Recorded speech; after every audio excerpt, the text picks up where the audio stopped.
Ladies and gentlemen, I'm thrilled to introduce the PlayStation 4. For the first time, let me now unveil Xbox. Our next generation portable is officially named PlayStation Vita. Ladies and gentlemen, introducing Xbox One. Well, the wait is over. This is Nintendo DS. So today, welcome to the world of Wii U.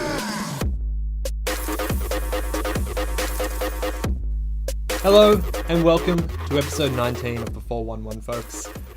We are back. We're ready to talk about games. Again, Jake is my co-host. Hey, I wasn't ready. My throat wasn't quite ready. Just have a drink, clear your throat. I will. Thank you. Let's just start over. How's it going? Yeah, I'm pretty good. Jake, this is a milestone episode for us because our Studio 411 has been renovated. I would say it's complete. Oh, Nelly, we still got to put wardrobe doors in. Oh. Because they're all open. The ceiling needs to be painted. But other than that, actually, we don't have a front door either. So. Oh, yeah. But other than that, it's looking pretty good. For those of you who don't know, this room used to be a child's room. And it had blue and green paint and the alphabet along the ceiling. And it, None of our childs. No, not our children. This is a new house, and it was like that when we got it. So, yeah, now it's nice, white, fresh walls. It's looking good. It's nice. The other thing about this episode is we now have two microphones. Before we were sort of huddled into in a corner and just trying to share the mic. But now we've got our own separate microphones, so it's professional. It's more professional. That's a good way to describe it. How are you going, Jake? I'm good. Pretty good. Yeah. Thanks for asking. Well, we haven't recorded for about 2 weeks. It's been a while. Lots of stuff. 2.5 weeks probably. Yeah, lots of stuff happening between the both of us. I started a brand new job, and yeah, just thought this got pushed to the side for a little bit. In the meantime, yeah, I was thinking of doing 2 episodes this weekend, but I don't know if we can sit here for like 3 or 4 hours. No. There's actually quite a bit of. Well, I guess we don't really do news topics anymore, but, there's quite a bit of information that I've jotted down to go through, so I'll just get into it. Okay. Actually, we hung out yesterday, so we talked about a few of these things. The first thing that's on my list that I wrote down is that Elder Scrolls 6, we found out over E3. It wasn't at the conference, it was sort of in an interview later on. We found out that it won't be coming for many, many years, and that is a quote. Elder Scrolls 6? Oh, I thought you said Skyrim for a second. No, Elder Scrolls 6. So, when Skyrim Remastered was first announced, I was really excited. I didn't know if I was going to get it, though, just because I put in 100 hours of Skyrim already. Exactly 100 And I was like, yeah, exactly 100 hours. And I was like, I don't know if I can be bothered putting in like another 100 hours and then... all of a sudden a new Elder Scrolls will come out within the next couple of years. But that won't be happening anymore. So this is pretty much a selling point for the new Skyrim for me. Mm-hmm. Because, I'll need to scratch that Elder Scrolls itch. You think that's why they're doing this? Yeah, probably. I mean, like, for many, many years, this is probably going to skip this console generation for Elder Scrolls. You could argue that Elder Scrolls Online is this generation's Elder Scrolls. I guess so. But it's not the same. It's just annoying how that's a thing, I don't want to comment on whether it's good or bad, because I don't know, it looks fine to me. I don't know how bad that game is. Well, it's online. So? I like to be a loner and just do my own adventure. You don't have to play with other people, do you? But it's just got that MMO... Yeah, I mean, you'd feel pretty lonely in that world. I don't know, it's just a different feeling, I guess. Sure. You're a loner. I am. I would be ecstatic. Okay, so say if this Elder Scrolls 6 skips this entire console generation, we're getting Skyrim at the end of this year. In a couple years from now, would you want to see Oblivion remastered? Nah. What about a Morrowind Oblivion remastered collection? Nah. Why? Just put the new game out.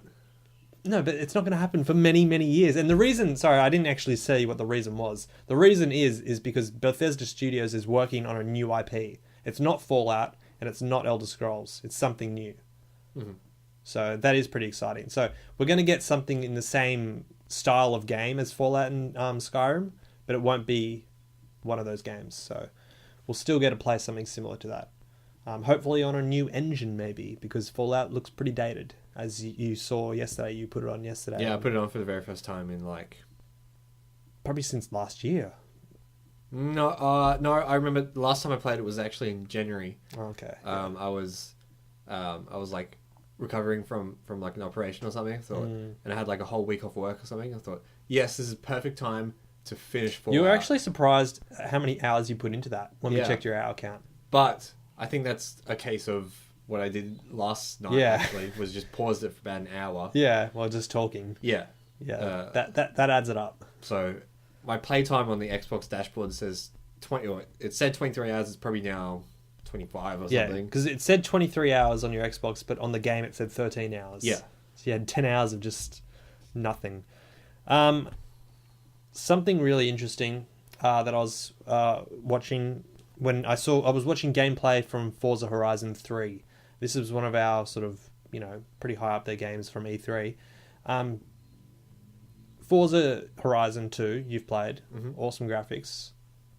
Forza Horizon 3, did you know that the sky is actually the real sky in Forza Horizon 3? It's not computer generated or anything. They put a 12K camera to record the sky for like over days and days, and then that sky that's recorded in that 12K camera is in the game. So whenever you're looking at the sky, you're looking at the real sky in 12K. That's okay. That's pretty cool, hey? Pretty cool. So it's real weather effects. They put it in Australia as well, so we're watching the real Australian sky, the clouds moving and everything. Wouldn't you just rather look out a window?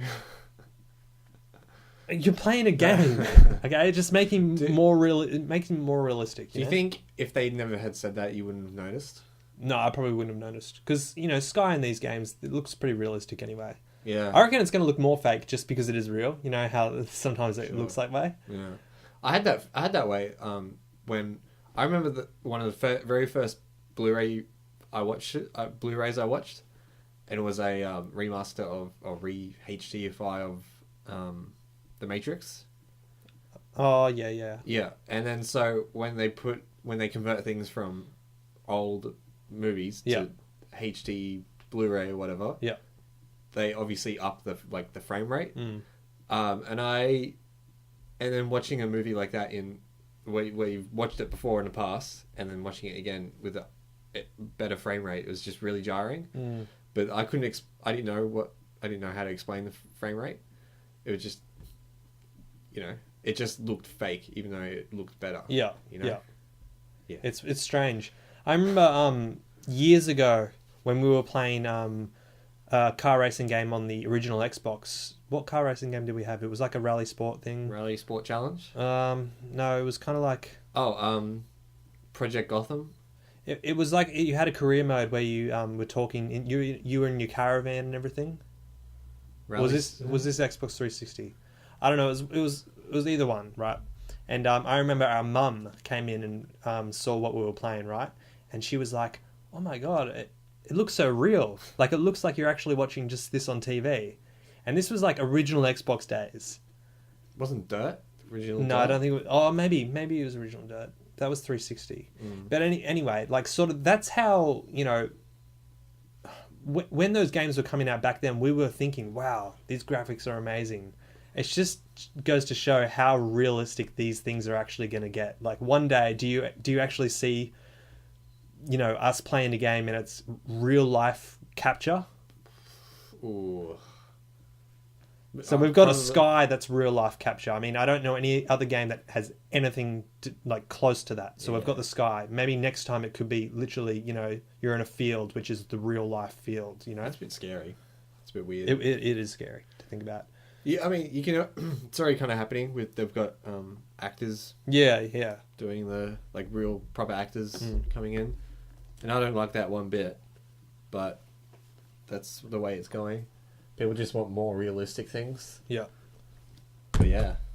I don't mind it. Hey, like if games are sort of more like movies where the actors, you start to notice the same actors in different games, but they're playing different characters, you know? Mm-hmm. So, you know how you see Dwayne Johnson in all these movies, but he's playing different characters. What if Dwayne Johnson was a character in a game, and then he's the same character in another game? Well, he's the same person in another game, but he's playing a different role, you know? Why was Dwayne Johnson your first? I don't know. That's who I thought of, okay? It's who came to my mind, you know? How weird would that be, though? Like to see, you know, Nathan Drake. Imagine if he was like a real person, like that's his real face and everything, right? Motion capture. And then he was just into another game because he's starring in that other game. That'd be strange, hey? It would be. Yeah.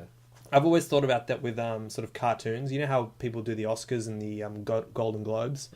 I reckon they should animate a cartoon Golden Globes or Oscars or something, and all the Simpsons people should be there. You know, all the just animated characters should be there. That'd be cool. Family Guy people should be there, and it's best animated TV series, and then a Family Guy and Simpsons are competing for each other. South Park's there and competing and all that. I reckon that'd be real sick. Like they're sort of like the actors from the show. Yeah, that'd be weird. Yeah. Have you thought about that, Jake? No, but I think a lot about cartoons. Yes. You've got 3 tattoos on your arm from The Simpsons. Yes. Soon to be 4. Maybe. We were talking about this. Yeah. I'm definitely 100% set on that idea. But I just wanted to space out the tattoos every year. So wait, by the time you're 50, you'll have like 30 tattoos? If I still want to get a tattoo every year. Then... So it's in your upper right arm now. Yeah. Once that's covered, where else are you going? On your chest, your back? No. Your ass? No. No. What would be a good ass tattoo? Okay, a Simpsons tattoo on the ass. The Stonecutters symbol. Is that what they have on their ass? Yeah. Oh, okay. Well then, that suits. But you can't be part of that club. You're already part of the Hellfish. The Hellfish. Flying Hellfish. Yeah, that's true. But no, I want to get one on the back of my leg. What's that? The calf. Yeah. I want to get one there. What's that muscle? God. And yeah, I don't know. I've always said that I never wanted to go past the elbow because of like whatever job I might end up in. Yeah. But I think that's I just don't like the tattoos that you get are okay, but I just don't get why people get these random tattoos like a dragon on their arm, or some fire or some Chinese, Japanese stuff.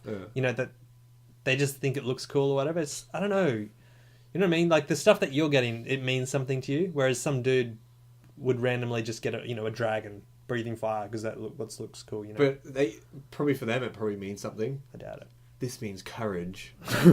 Oh yeah, some people who get words written on their arms, like our other 2 brothers. Yeah, in different language. But they both regret it, so it goes to show. And I don't regret mine. Well, you're the only one who doesn't regret that tattoo. No, I look at mine every day and laugh to myself. Wait, you look at yourself and laugh? That's what you've become now. Yeah, okay. Let's get back on topic. Yeah. Zelda. Oh, we're going to talk about Zelda again. Just briefly, I just wanted to bring up that another thing that was mentioned sort of after E3 was that, maybe it was during, it was Miyamoto, I'm pretty sure. He said that Zelda, the new Zelda game, is not heavy on story. It's not an open world game, it's an open air game. Uh-huh. Okay, so this is his words.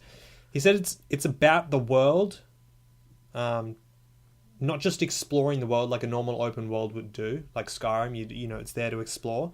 This game is literally about the world. The world is the game. Right. So it kind of fits in with the title as well, The Breath of the Wind. It's all about the things that you do in this world. So it's not really story focused. So the story is still there, but it's more about this world that your Link is in. That's interesting. I would have. If you what do you think about that term open air game though? Yeah, I don't know. That's the most. That's not even a word. Yeah. If you had said that to me, legit 2 days ago, I would have just been like, whatever. Yeah. But I just started playing Red Dead Redemption again, and I forgot how awesome that open world was, and how many stories come out of you just running around, and how many things happen in that world. I'm guessing that's what they're trying to do. Well, I mean, with Red Dead Redemption, I guess the world is there, but it's not about the world. There's so many different quests and everything that are in that world, whereas in Zelda, there's so many things to do in the world. Like, you're hunting, you're catching, and then you got to cook your meat and everything. You got to do all this stuff. Yeah, but Red Dead has the quest, but half the fun I'm having is also just going out on my own and seeing what I can find. But you left the room for a bit, and I picked up the controller and started just riding the horse through the, whatever it is, through the desert. It was quite boring. No, it's fun. But what are you doing? You're just riding. Yeah, and you come across people in danger, or you can pick flowers. See, I guess that's where it's different. There are people in that world in danger, whereas in Zelda, I think this is sort of aiming. There are just things in the world, not sort of people. Okay. But just things in the world, like it's a living, breathing environment. Okay. So I think that's where it's getting at. Okay. Well, I can still get on board because still the worlds they make in Zelda are still some of the best. Yeah. So that's pretty cool. I want to talk about Monster Hunter Generations. It's a game that's coming out very, very soon. And I downloaded the demo yesterday, and we chatted about this a little bit yesterday. But I did not like it. I don't think that's a game you can squash into a demo. I know, and I think the reason I didn't like it, I tried the demo for Monster Hunter 4 Ultimate as well, and I didn't like that either. Yeah. And I think the thing is, there's no context for what I'm doing. Yeah. You're literally thrown in there, and you've got to battle this beast, and it's just like this big boss fight for no particular reason, because there's no story given to me. I'm just in there and I've got to battle this beast. So pretty much the demo is to try the combat gameplay, and that's it. But I had no drive or no motivation to kill this beast. I was just like, I'm totally bored. Sure. So you've played Monster Hunter 4 Ultimate. Is there an actual story before you get going? I think so, but I don't think there's I think there's an overall arc or overall. So there is an overall sort of goal, but in the hundreds and hundreds of hours you play a game, it's not all tied with story, So it's mainly just about the combat, really. Yeah. Yes. There's probably a final boss, and there's probably sections in the game that tie the story kind of together. Yeah. How thin that story may be, but overall you just... take a game like Bravely Default, for instance. I spent 80 hours playing that. And the fights can be a little repetitive, but there's an overarching story that you're involved in. That's why you care about those fights. I couldn't get into the fight in Monster Hunter because there was no story there. I couldn't, So you need emotional connection, emotional attachment. Don't most people? I don't know. Or you're just there to get in, have a bit of a battle, and then get out. What about Dark Souls? Is there story? There is story involved in that, but I think the story is minimal. I think. Yeah, during the game, most of the game, you're just there for the fighting. For the combat. So I think these kinds of games are only out for certain kinds of people. But you know what the really weird thing was? Monster Hunter Generations is a game that's coming out in 2016, right? When I booted up the game, it straight away said Circle Pad Pro has been detected. I mean, I'm using the new 3DS, and then it wanted me to calibrate the C stick. Treating it like it was a Circle Pad Pro. I mean, this is 2016.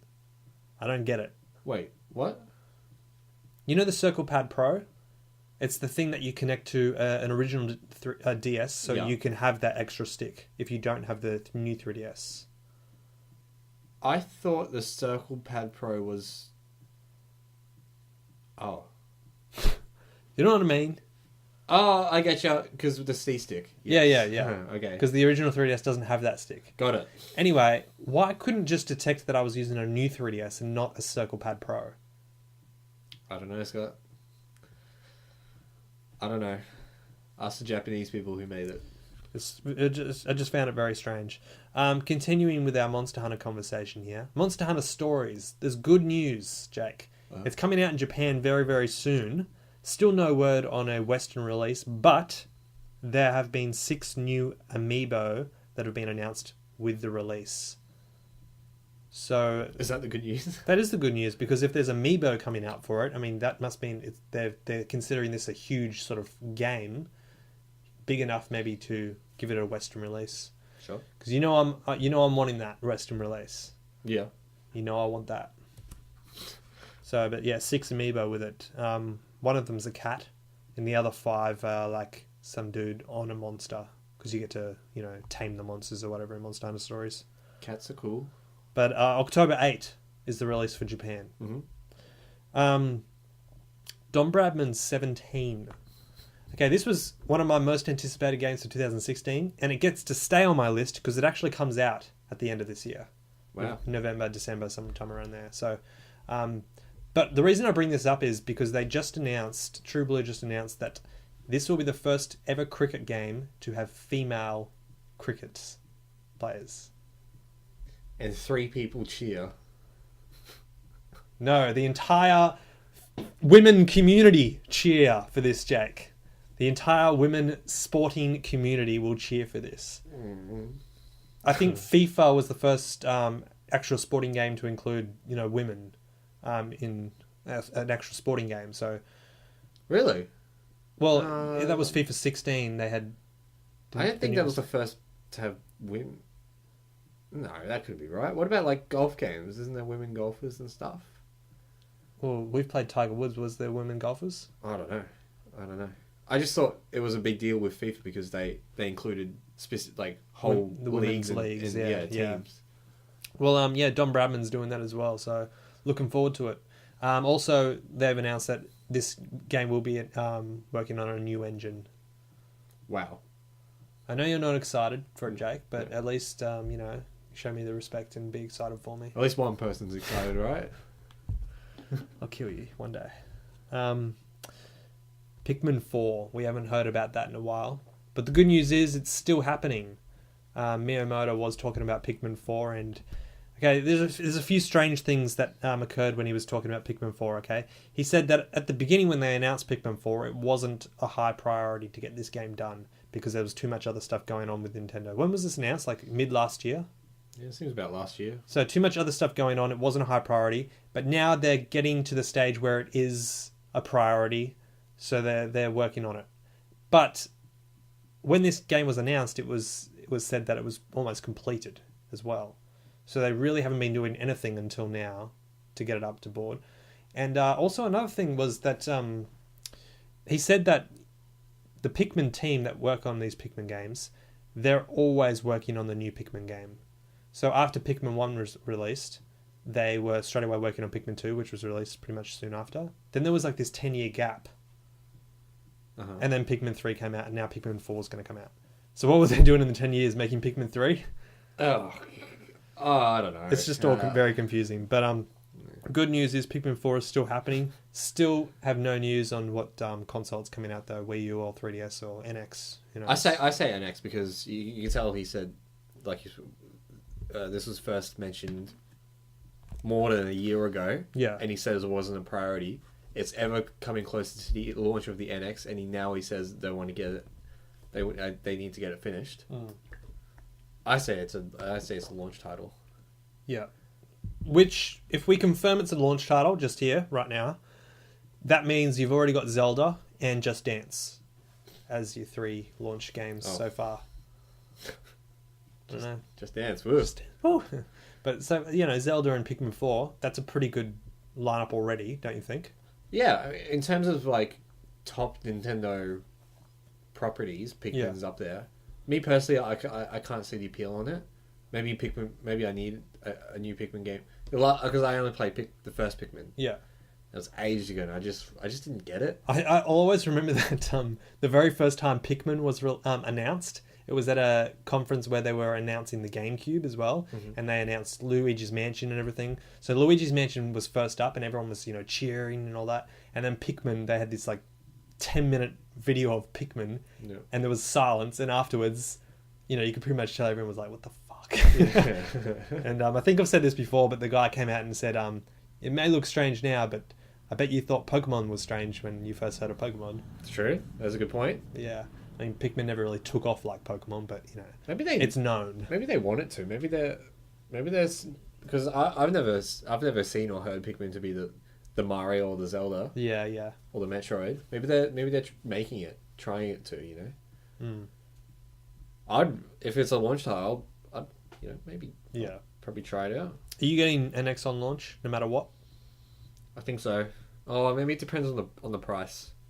It all depends on launch titles for me. I've Yeah. I've said before, that's the only reason I didn't get Wii U. I was waiting for this one game just to come out and blow me away so I can just get it, but it never happened. I was close with Mario Kart 8, just wasn't enough though. Yeah, I mean, I bought Wii U like 2 years into its cycle. Yeah, 3 years. Probably 3 years. You bought it pretty late. I bought it as I was finishing uni. So 2015. No, I bought it. 2014. Yeah, I bought it during uni. Yeah. And I think it came out in 2012. Yeah. So it was about 2 years into its cycle. So no, I think I want to be earlier. I've never bought a console on launch. Have I? No. No, I don't think so. You've always been late at it. Yeah, I think You're a couple years late with Xbox as well. Yeah, both Xbox. I think this is my time. Well, take it from me. My experience with buying Xbox One on launch, you'll have about a year or two where there's, pretty much nothing out there. Yeah. Well, Nintendo has had that in the past. They've been burnt by that in the past with Wii U. Maybe they're trying to redeem that. Man, I really hope... I mean, this is everyone's prediction as well, that NX is just going to have this massive launch lineup. And it has to sell. Well, I'm going to buy... No matter what, I'm going to buy Zelda day one. Whether or not I do get NX or not, I'll buy it for Wii U. I'm going to buy two copies. You're going to buy both versions. Yeah, absolutely. You have to get the Wii U version. Yeah, because that'll be a collector's item for sure. It will be. Yeah, just like we have the GameCube version of Twilight Princess. Yeah. You can't find that anywhere. Yeah. Yeah. So, yeah, I well, have to get both. 10 years from now, you won't be able to find a physical copy of any game anyway. So That's probably true. What do you think? I mean, what we know, PC games they don't sell anymore. Like, I don't know why there is even shelf space for them anymore. It's embarrassing. But eventually, consoles are going to turn into that. Like, it's all downloadable. I mean, it's already a huge trend right now on the consoles. What do you think is going to happen to all these game shops, like EB Games? Oh, they'll just go. They'll have to. Just like video stores are just going now. Yeah. Like rental video stores. Like They have to see it. Not a good business to get into right now. No. Well, they have to see it coming. They have to do all they can really to sort of... I mean, that's why over the past few years they've been selling a lot more merchandise. It's true. Yeah. So it might just turn into a merchandise shop, That'd be cool. I mean, yeah, EB Games has its other branch called Zing, whatever. Yeah. So that's just... They can just form into one once, pretty much physical copies are... Well, then nothing. EB Games will no longer just become like a new release game store. It'll just become like a vintage game store then. I guess One day that's it'll pretty just cool, turn into... You'll have some vintage games on the shelves and lots of merchandise. What's it called? Strategy guides? Books? Yeah. Lots of those. I found myself more and more getting more into downloadable titles. And I actually really enjoy it. Like, my 3DS has a lot of downloadable titles. Yeah. And it's awesome. Like, I could just go from Bravely Second, switch it off in 2 seconds, I'm into Animal Crossing. 2 huge games right there on my DS. Yeah. And then just a couple of weeks ago, I just bought Lego Star Wars downloadable. Yeah. Just because I couldn't be bothered going out and getting It's so convenient. Like, I buy all my 3DS games physically. There's so many times where it's so much easier just to go on the eShop and just download it, especially with some of the games that I've been wanting, which I can't find anywhere. But I've just got this thing where I just need to buy them all physically right now, just because I know, like, with the Nintendo 64 right now, how like rare those things are. Yeah. So right now I'm just in that mode. Yeah, and just about at my house for about the past month, we've been having renovations and been cleaning up our house, and going through old stuff. And I dug up the old GameCube games. We have about 10, I would say. Yeah. All, I think I looked through them not long ago as well. They're all the... there's no sort of unknown titles in there. They're all like the main major titles, aren't they? Like you've got the Paper Mario, the Super Mario Sunshine. Yeah, and Metroid Prime. Yeah. Mario Party. They're all the big franchise games, Mario Football. Yeah.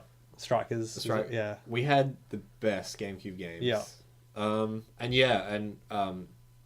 We were separating what to give away, what to throw out, and what to keep. And, what? Oh, we kept them, obviously. We kept I them. thought you were talking about which games to keep. And No, which to throw we're out. just in general. God.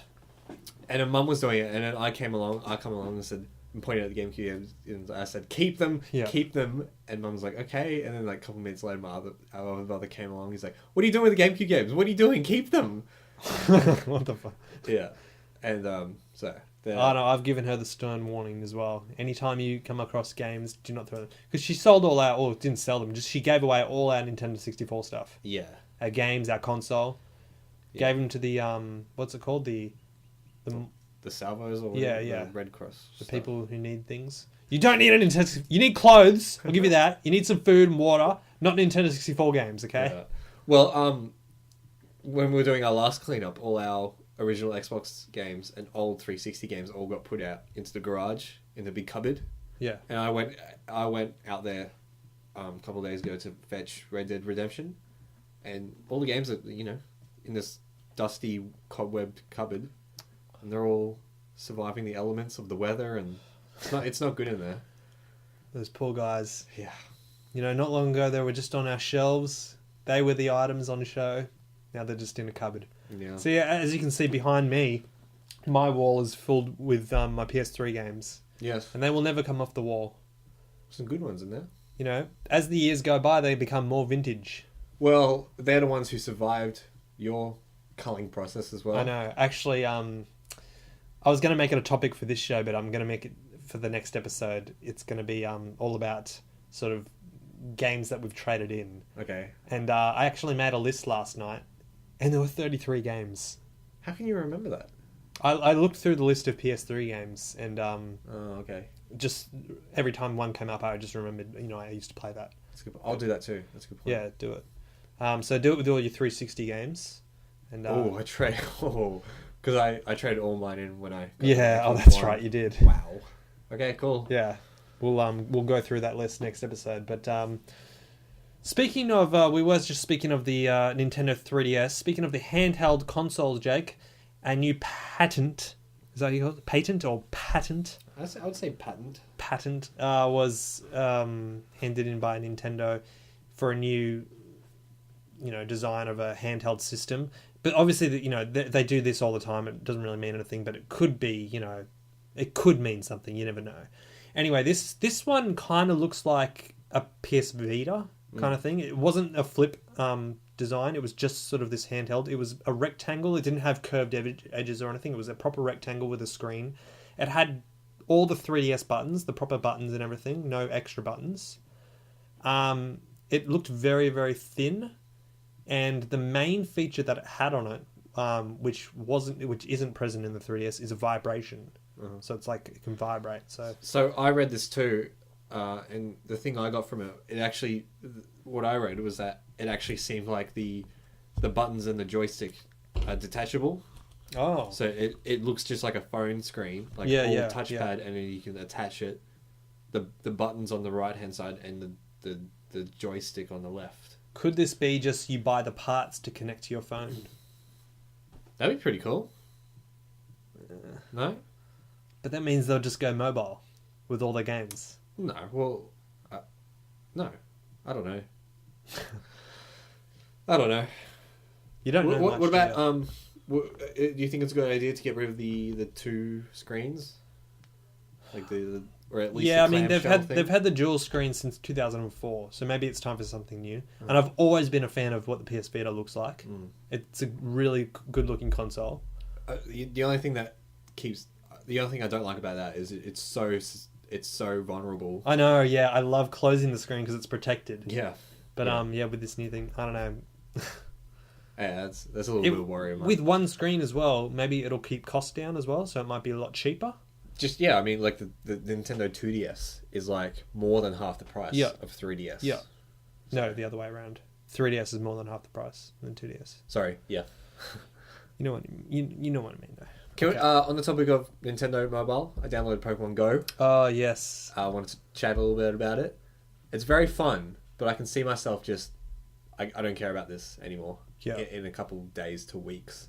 And a lot of people I know are already at that stage. Mm. It's a fun game, but it burns hard and fast. Okay, so here's my beef with Pokemon Go. All right. So I've been into Pokemon since I was a little kid and never got off it. Right. I'm still on this Pokemon wave. Okay. Watching Pokemon still, playing Pokemon. But as I'm growing up, there's a lot of people who are just scoffing at that and going, "Oh, grow up," right? As soon as Pokemon Go comes out, suddenly it's cool again. Yeah. And everybody's playing it, everybody's into it. Okay, so our brother, right, who lives with me, every time I'm playing Pokemon, he's giving me shit about it. But then this morning he comes out, "Oh, have you heard of this Pokemon Go? How cool is it?" Yeah. Suddenly it's cool again. Like, I don't get it. It's just...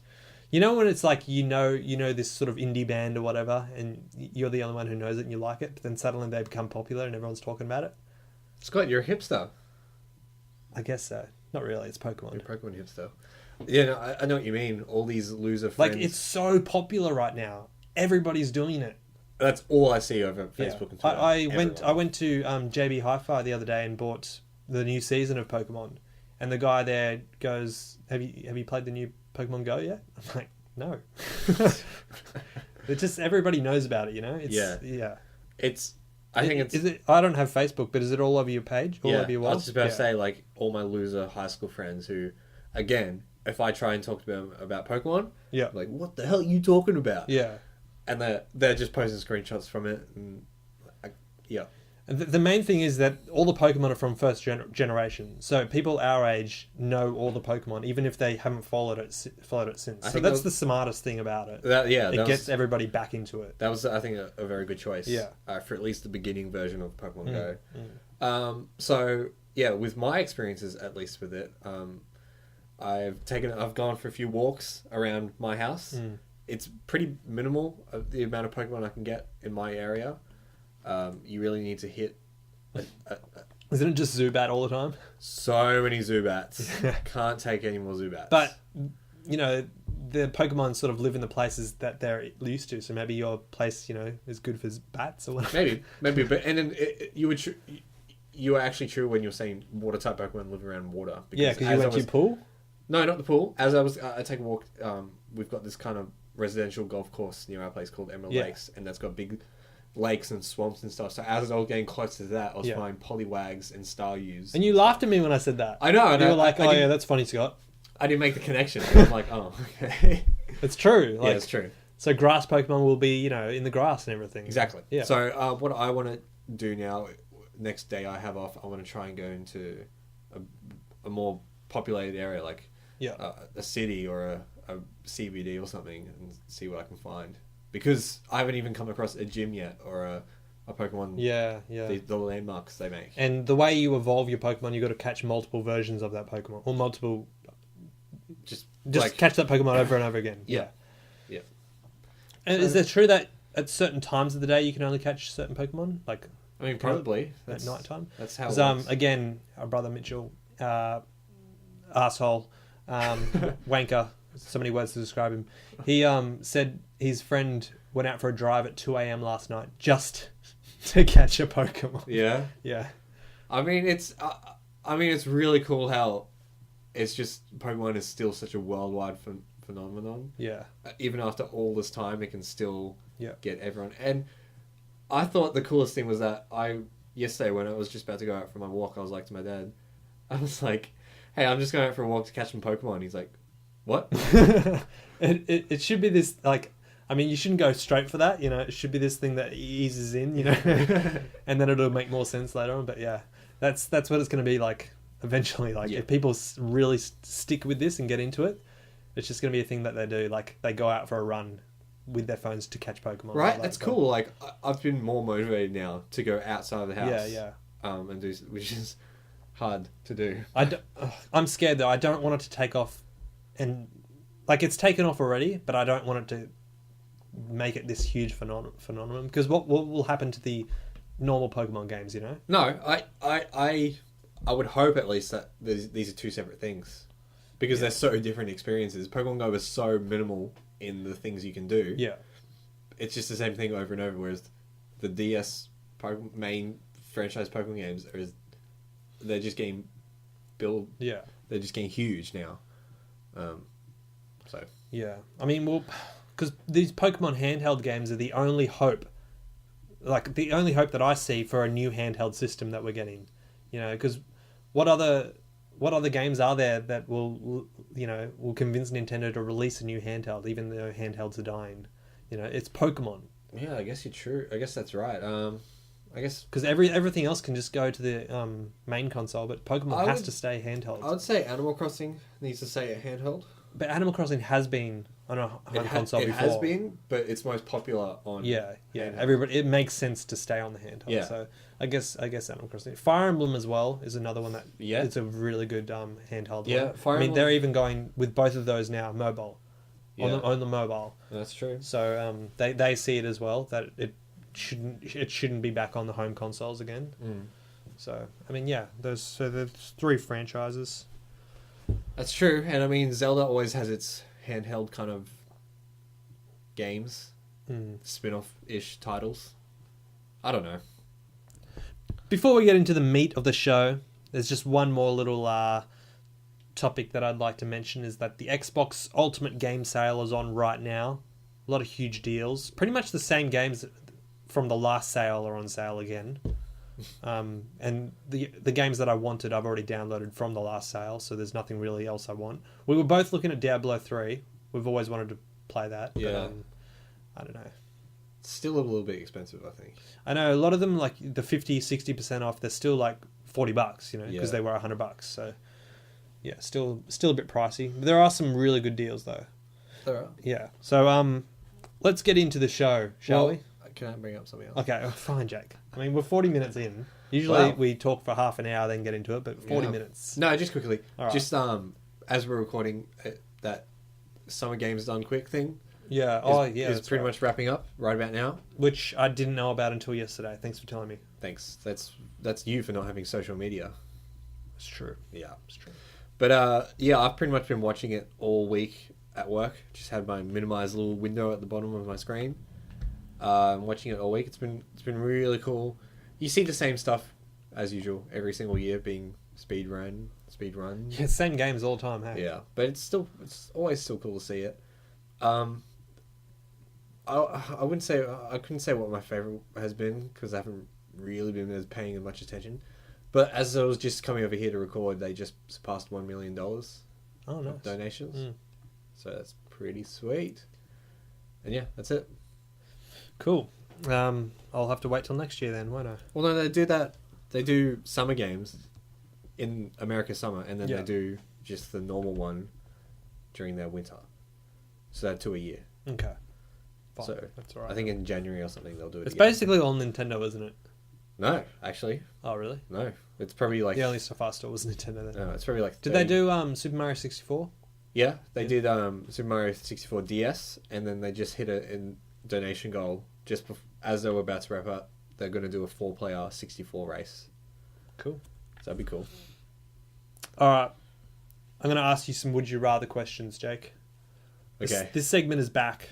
Okay, we haven't done this in a while. Actually, the last time we did do it, it was just some random questions. It wasn't would you rathers. That's true, actually. But I've got some pretty curveball questions for you.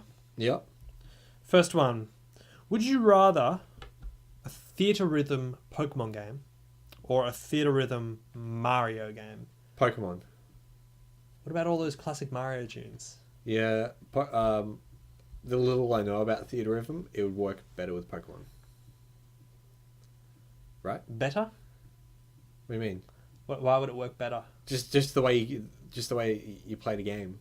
Yeah, I don't know. I think they would both be good. I think Pokemon would have more of a variety of music. Probably. Wouldn't it? Yeah. But Pokemon has more 8-bit, 16-bit tunes rather than the new Mario games are all orchestral, which is harder to do that theatre rhythm too. So. Yeah, right.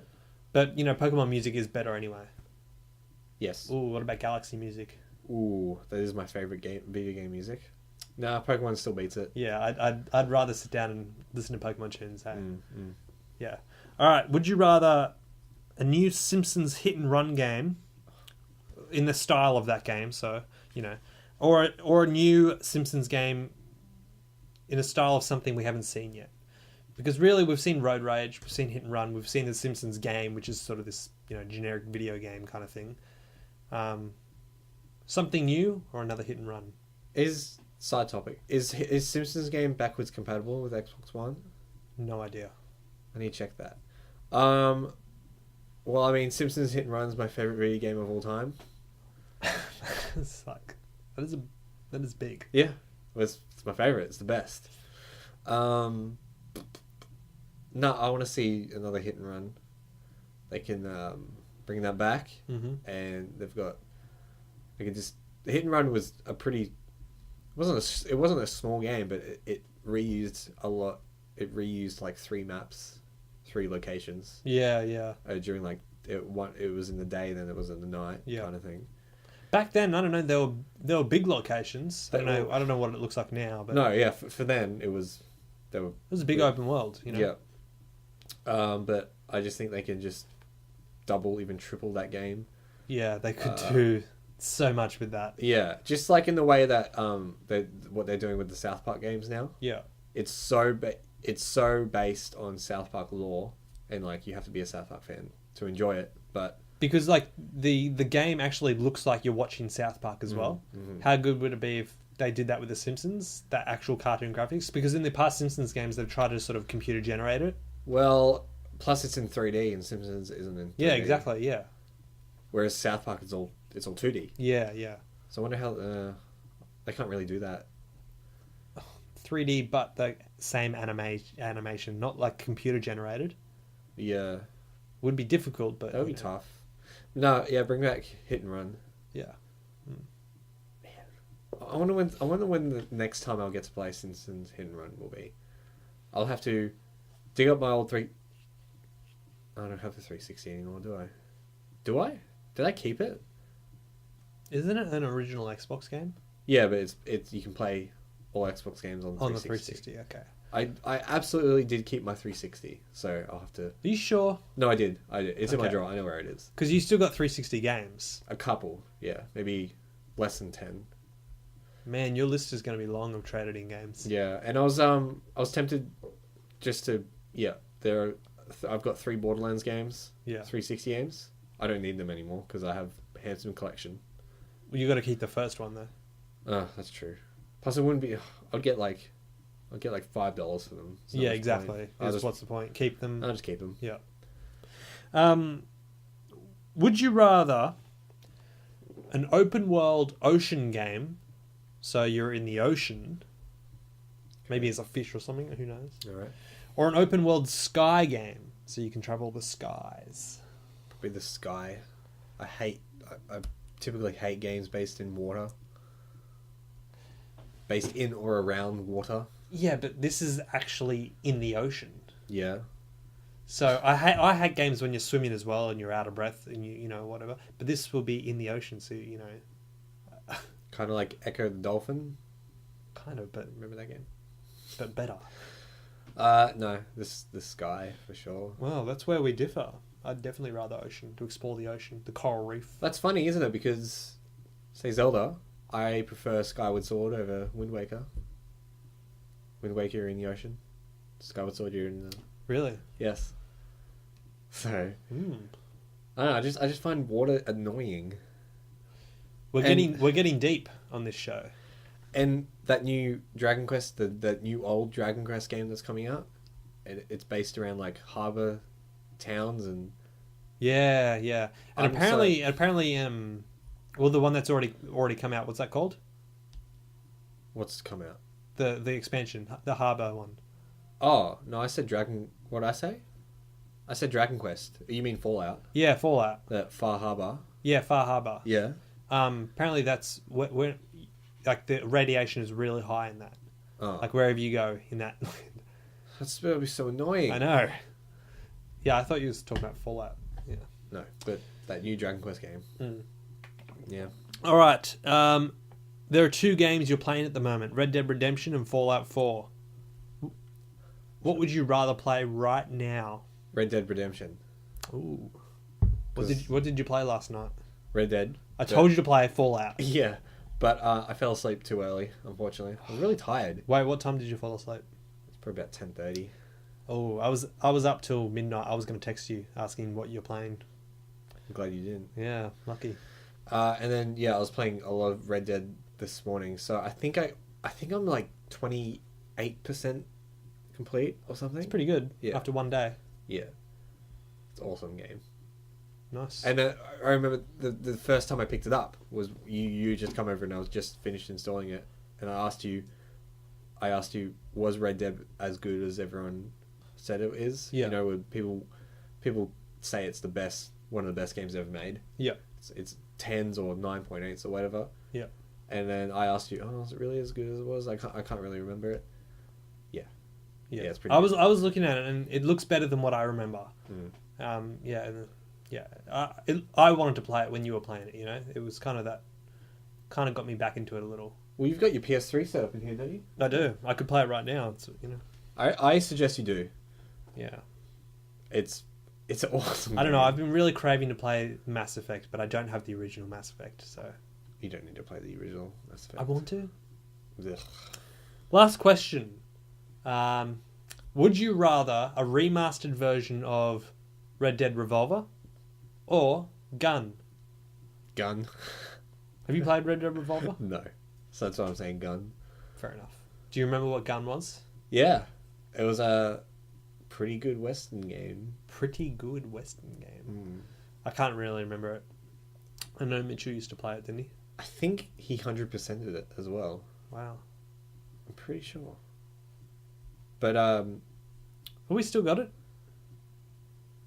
probably not. Oh, maybe. Is that maybe. original Xbox or 360? It was early 360 game. Yeah, it was like, you know, very early, yeah. we may still have it. I want to check that cupboard again. Do that. Yeah. Let's get into our topic of the show. Today's topic, we're going to be talking about epic boss battles.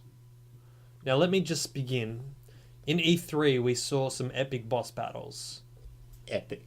But we weren't impressed by any of them, okay? The more epic they got, the more boring they became. They're just too big. Scalebound. Yeah. Boring. Final Fantasy. Even more boring. So boring. Well, I was trying to think of any others. I can only think of those two, but no, I'm pretty sure we saw like 2 Final Fantasy ones.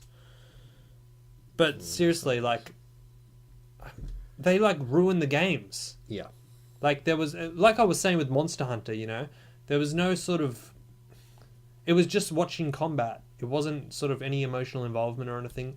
And wouldn't you rather? I mean, it's more interesting to fight sort of some, not like this huge giant thing, you know. Mm. I think that's sort of what God of War is as well. Lots of epic boss battles. And whenever I watch gameplay of that, because I had a PS3 through that whole generation, I was always looking at what, you know, God of War is. And it was always just boring boss fights, you know? Yeah. Yeah. That's what a lot of people think about God of War as well. I think there are two types of boss battles, right? One is where you use actual gameplay that you've used throughout the whole game. And another one is where it sort of locks it all off and you have to sort of figure out different ways of how to beat this boss. So an example for just the normal combat. So Bravely Default, you're doing the same type of battle throughout the whole game. And when you get to a boss, you've still got to do the exact same way to battle that boss. Think of Zelda. The combat that you use to defeat all these enemies is not really the same as you would when you defeat the boss. You've got to figure out different ways to beat that boss. It's different. Luigi's Mansion 2 as well is one I thought of. When you get to a boss fight, you sort of got to do other things than what you would usually do to beat different bosses. Sure. There was a few other ones I wrote down as well. GTA is another one where you just use normal combat. So like if you have a weapon, and this is sort of where it gets like, okay, so like a boss battle, to make it more emotionally involved, it cuts it off and you get really in there. But GTA, if there's a boss fight, you know, you just shoot them down. It's sort of up to you how it goes. It's pretty quick, pretty done with, depending on what's happening, right? Far Cry 3, you haven't played that, have you? No. Okay, so it gets really weird. Throughout the whole game, you know, it's just normal combat, right? Far Cry 3, at the very end, when you're doing the boss fight, it goes into this button mashing with a knife. You know, you've got to hit the button at the right time to strike him, and then you've got to hit the an X will come up. You've got to press the X button to block. It's really weird. It completely changes it. You haven't done that throughout the whole game, and then suddenly you're at this boss fight, and it changes the whole game up. So you've got to learn how to do it again. Yeah, right. I mean, so those are like the two types of boss fights that Do you want us to like name some of our favorite boss fights or something? Well, I mean, can you think of any others? No. I'm just thinking of examples of games where they're those different types of boss fights. You know, like which ones do you prefer? Do you prefer the combat that you used throughout the whole game to get you through a boss fight, or when it changes it all up? I think I prefer it when it changes it up because it makes you think. A lot of Nintendo games change it up, like Donkey Kong and Kirby. Whenever you get to a boss fight at the end, you got to sort of work out different ways to beat the boss. Yeah, and that's how it keeps you interested. It keeps you going. You want to find out. It's a puzzle in itself every time. So I prefer that. And I was going to say, like you've already brought it up, but every Zelda boss fight is so entirely different every time, and they've got boss fights like any other. So yeah, I prefer the ones that change it up. I really don't, hey. I really prefer using the same combat that you've used throughout the whole game to get you to this point. Boring. But that's what you've trained with, you know? That's what you've done. That's what you've practiced to get to that point, and suddenly you've got to change it all up to beat this boss. Yeah, because he's a boss for a reason. You can't just keep just going make him more difficult and use your same combat. No, yeah. I can see what you're saying. Okay, especially with the Far Cry one. Like, I really don't get the Far Cry 3, how it just... That's completely changed, okay? Just imagine it's a first-person shooter. You use your gun or knife or whatever to, first person to do whatever you're doing. And then all of a sudden at the boss, you just got to do that little game where you got to press the buttons at the right time. Well, sure, that's boring.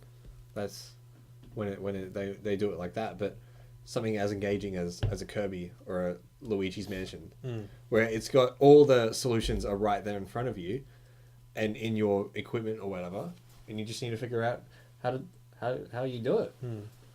How cool is that? Oh, okay. What about, let's take Pokemon for example. Same combat every single throughout the whole game, and when you come to legendary Pokemon or the Elite Four or whatever, it's the same. It's the same. Yeah, I enjoy that because you need to. Yeah. The only time it is different is when you've got to use strategy, because if you want to catch the Pokemon instead of trying to kill it. Sure. That's a good point. But yeah. In terms of like some of my favorite boss battles, if you want to, yeah, go ahead. Yeah. I reckon Mario 64 with Bowser. All the Bowser. Yeah. See, that's another one that changes it up. You got to figure out ways to. Nintendo does a lot. It's very good. I also say Star Fox. That's another one that changes it up. I'd say, yeah, any Star Fox that you're fighting Star Wolf. Yeah. Awesome. You got to find out ways to beat him. Yeah. Some of my favorites, again, Zelda, I could name every Zelda boss, but also Bayonetta had awesome boss battles. Again, I'd say for Bayonetta, you're still using your same combat, but it's such an exaggerated, different capacity than what you've normally been doing that you still have to figure out ways around it, still using your same moves. So that's another clever way, I guess. Yeah. Most difficult boss fight ever that you've had? Wow. It's probably in some RPG. One that was really difficult, and I think it was just because I was really young and I was playing on a PC, was Harry Potter and the Philosopher's Stone. Right at the end, you verse Voldemort. Wow, I can't even remember that. You're in this sort of circle room, and you get to hide behind these pillars when he attacks, but then you can attack when he finishes. And I do not remember that. I couldn't get past it. Yeah. I'll have to get back on that one. I can't think. It was probably a game when I was younger. I'm just going to say Zelda. Aren't they notoriously fairly easy? Ocarina of Time. What about Red in Soul Silver? Oh, yeah, that was... You know what? I don't think I've ever versed Red. Oh, you never got that far? No. I had to train for like 15 to 20 hours Yeah. to level up my Pokemon Diverse Red. Yeah. So I consider that tough. I mean, tough as in when I got to the stage where I was leveled up enough, it was easy. But tough as in the grind, you know. Mm-hmm. The Elite Four in the original Ruby and Sapphire was excruciatingly hard. That was really tough. That's all I can think of, actually. What about the new Ruby and Sapphire? No, that was easy. They really dumbed that down. Yeah, it's annoying. I really enjoy when Pokemon games are really hard because it makes you sort of grind. Yeah. I guess. Yeah. Whereas, new Pokemon, you have the... I chose in X and Y, I chose not to use the XP share throughout the whole game. But when I got to the Elite Four, I had to grind for about almost 10 hours. Yeah. Because the game was designed for you, obviously, to use the XP share. I hated that. These epic boss fights, though, like that we saw in E3. Boring. There's no way that is a selling point for me to get Final Fantasy or Scalebound. And you could tell everyone else is bored as well. Like, how is that interesting, you know? Yeah. Boss battles. What about... Did Halo have any boss battles? Halo was just based on the same combat throughout the whole thing as well. I mean, you know how in Halo 2 you had to verse the... the chieftain... in that little floaty cart thing. Oh, him. Oh, that wasn't really a boss. I would call battle. well. Anytime you had to verse someone as treated like a boss, it was just the exact same combat. That was like Prophet of Truth or something. So that's the one I like. Yeah. Where it doesn't change it up. You know, what if Halo suddenly had those buttons where you had to press? Yeah, that'd be straight. No, yeah, you're right. Or what if Halo was one of those games like Zelda where you had to figure out different ways to beat this boss rather than just use your assault rifle and shoot. You know. I don't know. I just think... Yeah, but each game is just so suited for its own... I don't know. No, Halo 5 especially was more based on boss battles as well. There was a character they introduced... Can't remember his name. That game was so forgettable. That, you had to verse him like 3 times during the whole Halo 5. It was really annoying. The black dude. I'm not the black dude. Oh. Was it the Guardian? Yes, the Guardian. No. Was it? Oh, No, I was that's not his literally name. just joking. No, the Guardians are those... God, what's his name? I can't remember. Whatever. Anything else you want to say in there about boss fights, Jake? Nope. Boss fights are... Well, just... I can see what they're doing with these new games. Like, the bigger they are, and the bigger they are... God of War, the new God of War, seemed to stray away from what they've usually done. They've usually done those epic boss fights, but we didn't actually... They might still have it in the game, but they went a different way and showed us something interesting. You know, I wish Scalebound and Final Fantasy showed us something like what God of War did. Yeah. More story than bloody just fighting. Games like Cuphead 2, that's the game built on boss battles. Yeah. Have you seen gameplay of just the side-scrolling? It is ridiculous. It looks difficult. It looks so difficult. I can't wait for that.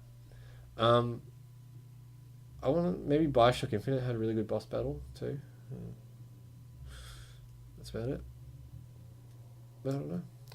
Let's move on then. Yes.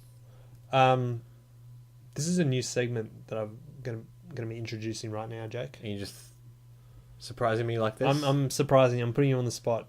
This is nothing you have to do. It's a very quick segment. This segment is called Deal of the Week. Okay. And I'm going to name 2 games that are on special that you should go out there and get because it's a great deal. Okay. So I did some research last night. Went on EB Games, JB Hi-Fi, a lot of different gaming websites. These are both from EB Games. So every week I might give you one game from the current gen consoles and one game from the older gen consoles. The current gen consoles, you can get Fallout 4 for $36 I already have Fallout 4. at EB. I'm not talking to you. Oh, okay. I'm talking in general. Anyone out there who still hasn't got Fallout 4, you can pick it up for $36 at EB Really Games. Good. That's really good. That is a really good deal. Even better deal for the old generation consoles at EB Games again. You can get the Borderlands triple pack 1, 2, and 3, 1, 2, and pre-sequel for $36. That is awesome. Great deal. Yes. Those are the deals of the weeks. No. Man, I love Borderlands so much. Yeah. Let's move on. Buy or deny. Buy or deny. A segment where we list the games coming out this week. There are 4 games on this list. We will go through and choose whether we would buy or deny them. The first game on this list is Ghostbusters, which comes out on the 12th of July. Sorry, we're in July. Jake, I'm going to read some synopsises here from these games. You do that. I want you to tell me what you think. Ghostbusters, have you actually seen any gameplay from them? Is it based on the movie? I don't know. I think the girl characters are in there. Oh, okay. Have you and your friends been experiencing paranormal activity? Grab your proton pack and join the Ghostbusters as you explore Manhattan, blasting ghosts and trapping those runaway ghouls. As rookie Ghostbusters, players can level up their characters, gear, and abilities by tackling objectives, defeating ghastly creatures, and discovering hidden collectibles in Manhattan's most haunted haunts. There are 4 heroes to choose from, and each has his or her own unique personality and playstyle, bringing special strengths to support the team.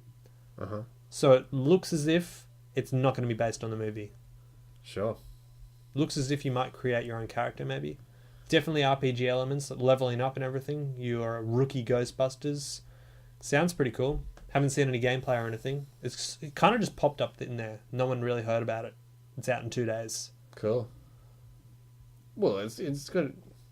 It's obviously banking off the movie. Yeah. Obviously. The movie looks terrible as well.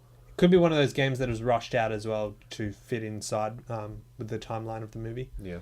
15th of July, MX versus ATV Supercross Encore. Well, here we go. This game actually came out on the PS4 last year, but it's now on its way to Xbox One. Marking the revival of the best-selling MX vs. ATV racing series, MX vs. ATV Supercross is centered around the high-flying, mud-churning supercross sport.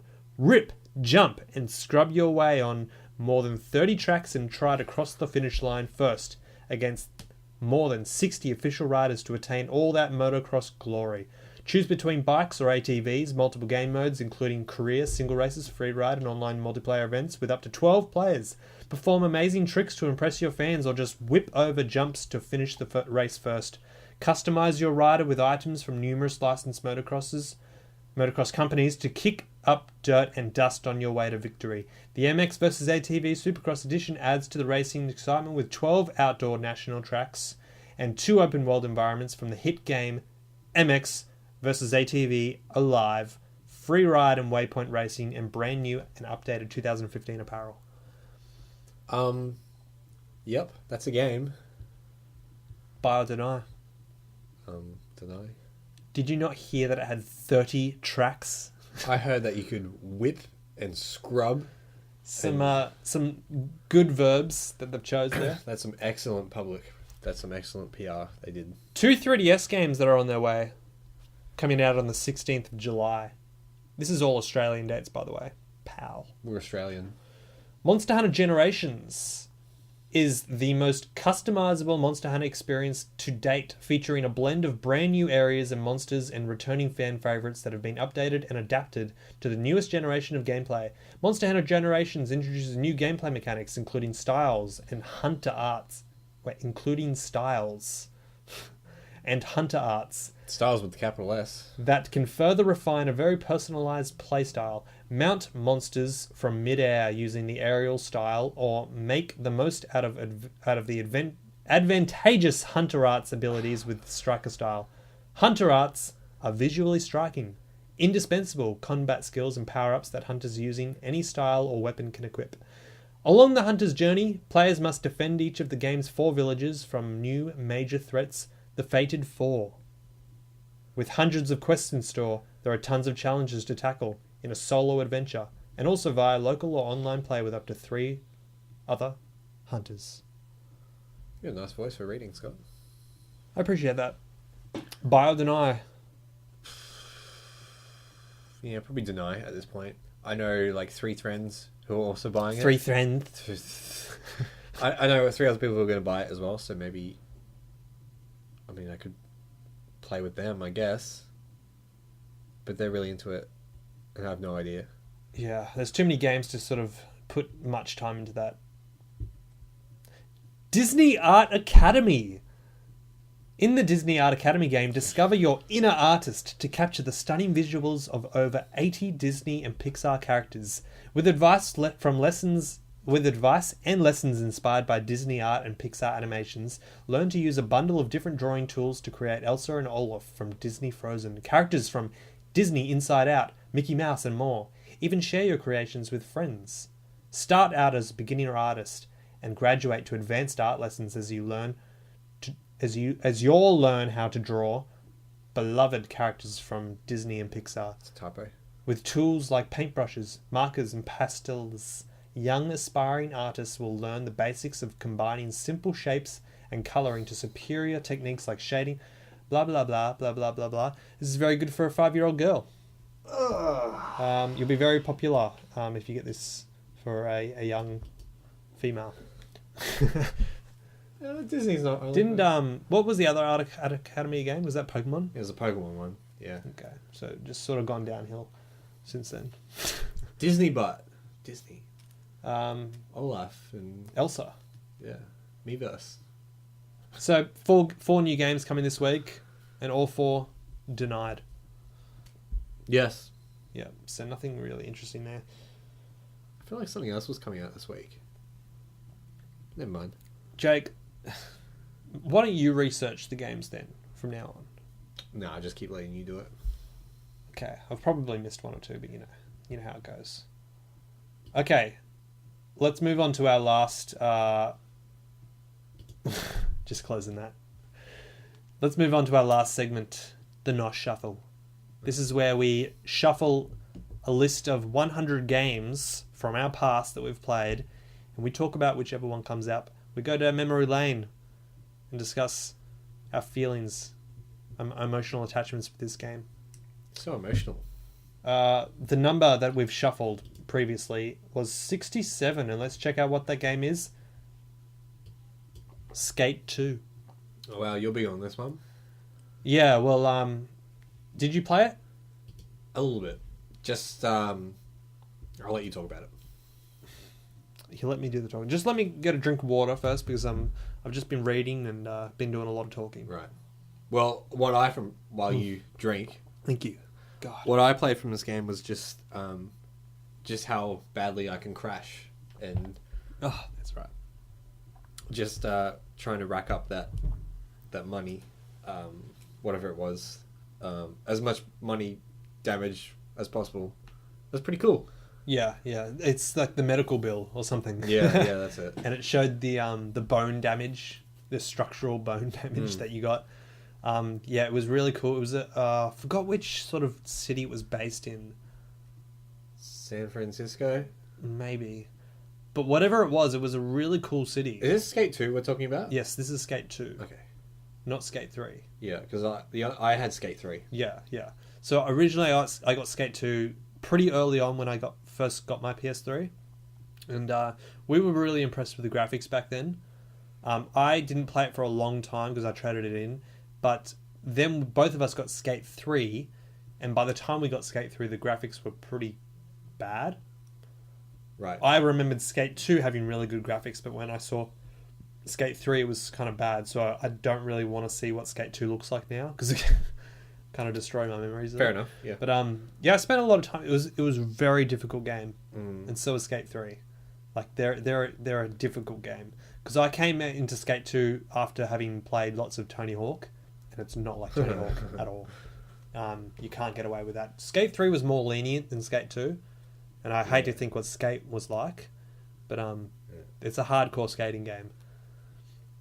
And yeah, so the main thing about this game that we really enjoyed was trying to rack up your medical bill, trying to do these massive injury things. Remember that massive hill that you rode down, and then you can kneel on your skateboard to go even faster, and then you can either jump over this pole or something and go down this cliff, or you could just run into the pole and you go flying. Yeah.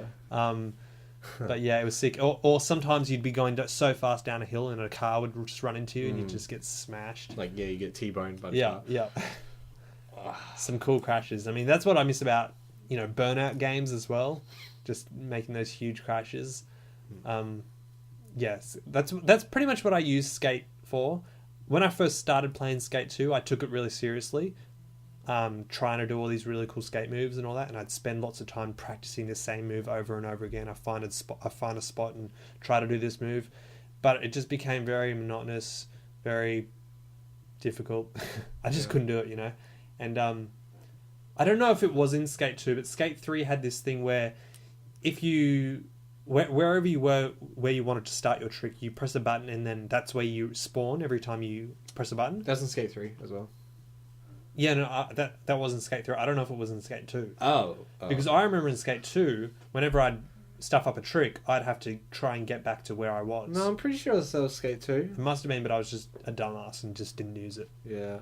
That's what frustrated me, but Skate 3 was really good with that, where you set it up and just press the button to spawn back there. Again, I could just be thinking about Skate 3 as well, but wasn't it you could, when you do like when you do replays or something, when you get like a really cool trick and you do the replay, you can pretty much position the camera anywhere. Yeah, I think like it was a skate film clip or something. Yeah, I remember doing it in Skate 3 as well. I think it's similar in Skate 2, but I think there was more photos rather than just the video kind of thing.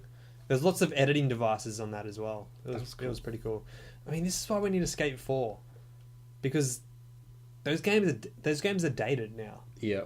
I mean, they're the mechanics are all there and everything, but man, imagine a Skate 4 but with awesome graphics. Good soundtrack as well. I can't remember it. Just typical awesome Tony Hawk style. So it's not like music where we can put behind us talking right now. No, absolutely not. Damn it. That's all right. Less editing for me then. Yeah, but no, awesome, just awesome games, and yeah, that kind of game where you can dedicate heaps of your time to, but it was still kind of a little bit easy enough to pick up as well. At least just to have fun. Mm-hmm. Like, you probably couldn't progress very far in a game if you weren't good at it, but it was just, you could just have fun in the open world. It's a game that excited me. Like, one time I was working and my friend who was really into skating, like in real life as well as the game, he was saying that he spent like 2 or 3 hours in one area in the game just doing a trick, trying to perfect it and everything. And he was talking about Skate 3 at the time, and this is when I only owned Skate 2. He said Skate 3 was a lot easier, which is why I picked up Skate 3. When he was talking about that kind of excited me. Like, that's something that I'd want to try. Maybe just put on some music or watch a movie in the background while trying to spend a couple of hours just trying to perfect a trick. But when I actually got the game, it kind of became like I don't really want to do this. Yeah. And I think it's because I got into the game quite late and it was dated. Yeah. So, how you pick it up and you think it's really good graphics, and a couple of years down the track you still sort of look of it like that. Sure. But if you get into it late, it's just not there. Yeah. I had that with I have that feeling with Dirt Rally, where I spend 2 hours on just the one track trying to perfect it, and I enjoy doing that. Do you? Yeah. You gotta have patience. That's the thing with Skate. Yeah, it's a game that requires patience. Yeah. I don't know how, like, real skaters in real life, like, would they get just more enjoyment of just going outside and doing their own tricks rather than sitting there playing a game trying to do it? I don't know. Maybe this is what they hope they can do. Yeah, I guess so. Maybe it's a lot easier for them to do it in the game. Maybe. Who knows? Yeah, well, Skate 4, huh? Well, it's disappointing it wasn't announced. I think one day it'll be announced. There's a lot of people asking for it. Yep. It'll happen eventually. Yep. Well, let's not go on about it. This concludes our episode 19 of the 411, folks. I'm tired. Me too. I'm a little lethargic. Jake, it's been a pleasure. Mm-hmm. What are you going to be up to when you're getting home? Enjoying my weekend as much as possible. We've only got a fair few not very many hours left of our weekend. We both go back to work tomorrow. Yeah, I'll just hop on some Red Dead. I know there's no way I can finish it tonight, but I want to try and finish it tomorrow then at least. So I'll be burning tomorrow night. Tomorrow night, yeah. I'll be burning a few hours into it this afternoon. Yep. It's not like I'm trying to rush it. Like I'm enjoying it. I just I know it's with the back catalogue of games that I have at the moment, this game just butted its way in. It wasn't on the list. No, so I want to get this out of the way as quickly as possible. Yeah. So I can go back to my regular scheduling of gaming. yeah. Like Lego Star Wars. Yes. No, I was playing Lego Star Wars. And you were going to get Jurassic World eventually. Eventually. Like I was saying, this is like with my work schedule, I have like I'm full-time work now. And so I want to kind of build my gaming schedule around that. So I want to... Because you got a routine now. Yeah. So that's good. So I want to kind of take gaming as in like, I play a Lego game. I'm playing a Lego game right now. Lego games are just mindless. Just have music on. I don't even have to think about it. I'm trying to 100% it. And then next I'll play a really big RPG. Like next I want to play... Fallout? It's either Fallout or Tokyo Mirage Sessions. Yeah. I should finish it. Are you going to get any DLC or any expansions for Fallout? Nah. I think I might get DLC. There was a bit of DLC that looked good. I forgot what it was. But I'm definitely not getting any expansions for Fallout. What's the difference? DLC adds some content, whereas expansions are actual expansions. Expansions as in like that contraptions thing? I thought that was just DLC. Or is that an actual expansion? I think you're just saying the same word. I don't know about that. Okay. But yeah, been a long day. I want to space out games. I want to space out big games with little games. Yeah. Like Lego games aren't little. I mean, they're just. I don't even have to think about it. You know. So that's what I want to start doing. All right. Let's sign off. Yes. I'll see you later. See ya. It's not stopping. I think the keyboard is dead. Got to replace those batteries. No, I think you're in Word at the moment. Right, that'll do it. Jake, again, goodbye.